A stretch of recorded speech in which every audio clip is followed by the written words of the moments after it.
Línea de tiempo histórica de la psicología cognitiva. Vamos a dar un repaso por la historia.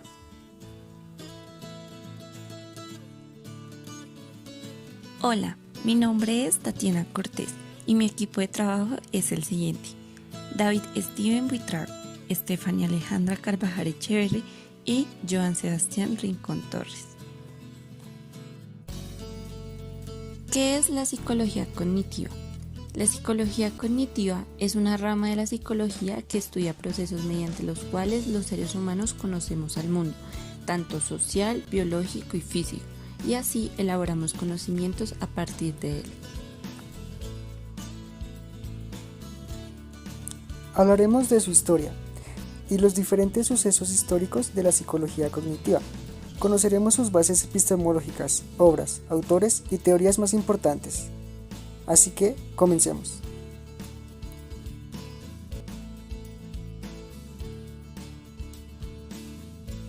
Platón, 427 a.C. a 347 a.C. Sigue el siguiente curso de pensamiento de orientación netamente epistemológica. Puesto que las cosas, tales como la justicia y la verdad, son algo que no se ven con los ojos ni se perciben con los sentimientos, son la esencia de las cosas y solo se conocen con el pensamiento, que debe desprenderse por entero el cuerpo para conocer la auténtica realidad. Esta se identifica con la esencia y es de carácter ideal. Por consiguiente, en el hombre debe haber una realidad no reductible al cuerpo y radicalmente separable de él, a la que corresponde el pensamiento y es capaz de reconocer los objetos ideales, es decir, la psique. Descartes, 1596 a 1650. Define la mente como la sustancia que piensa y se subraya el papel epistemológico del pensamiento en su capacidad de concebir y deducir los objetos lógicos y matemáticos, que habrían de configurar a largo plazo las bases de la cimentación de la ciencia cognitiva como un todo.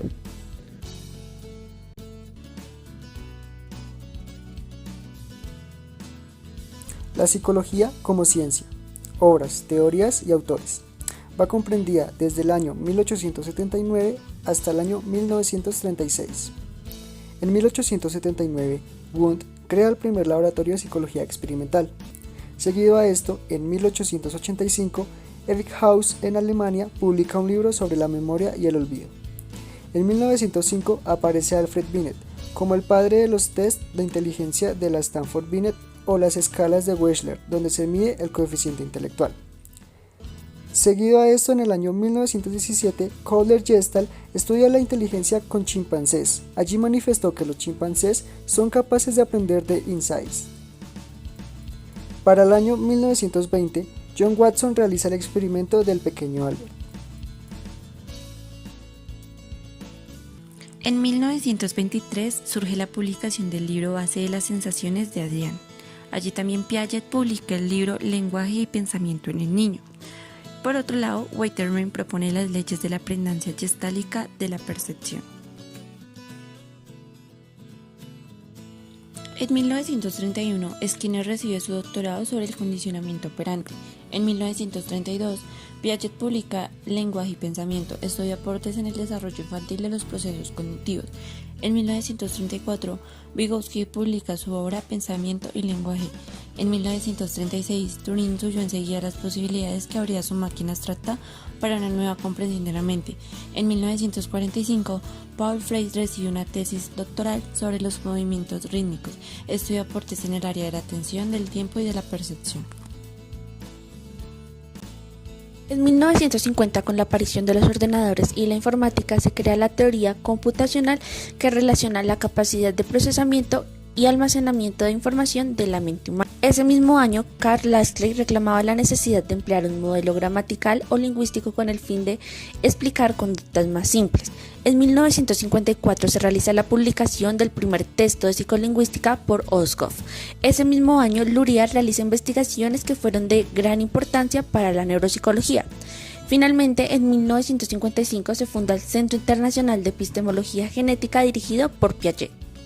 En 1955, Piaget propone que el niño está activado por tendencias innatas de esta adaptación. Aquí son importantes las interpretaciones que da de sus experiencias propias y no de acontecimientos externos. Crea su teoría sobre el desarrollo cognitivo y además propone que los seres humanos heredan dos tendencias básicas, la organización y la adaptación. En 1956 se realiza el Simposio de la Teoría de la Información en la Universidad de Harvard. En 1956, Newell y Simon defendieron el enfoque en la inteligencia artificial que se deslindaba de la noción de cómputo que la calculó y defendieron la versión abierta de inteligencia artificial. 1956. Chomsky desarrolla el análisis cognitivo de la conducta lingüística. Para Piaget, el pensamiento y el desarrollo conceptual determinan el uso del lenguaje. Sin embargo, para Chomsky, el lenguaje también afecta el pensamiento, por ejemplo, la propaganda, la publicidad y los intentos de influenciar el pensamiento por medio del uso de palabras. Él habla de un lenguaje innato, contribuyendo así a la psicolingüística.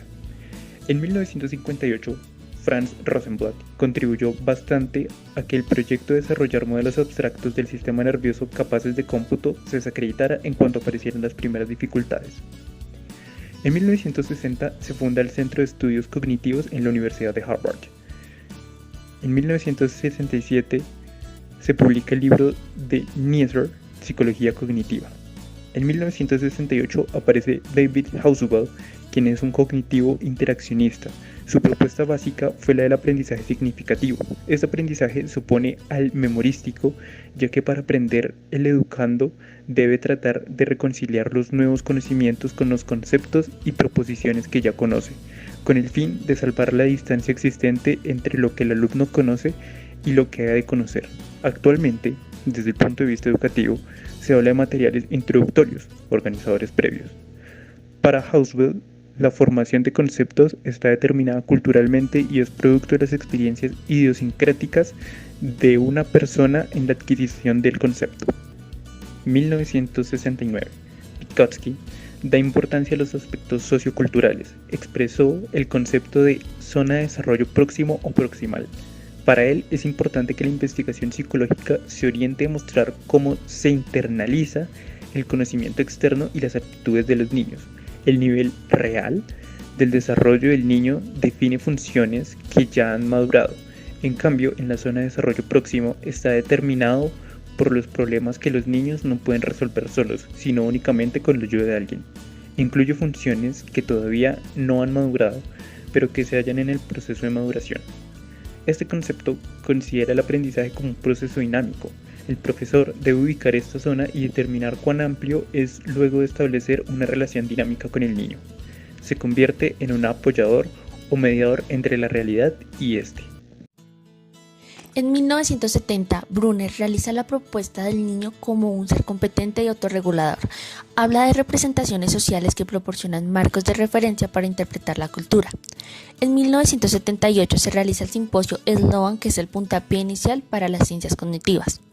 En 1988, Jerry Fodor plantea un hecho evidente de la psicología cognitiva en donde las personas empleamos nuestras interacciones ordinarias por el sentido común, cuyo núcleo consiste en la atribución recíproca de las creencias y deseos.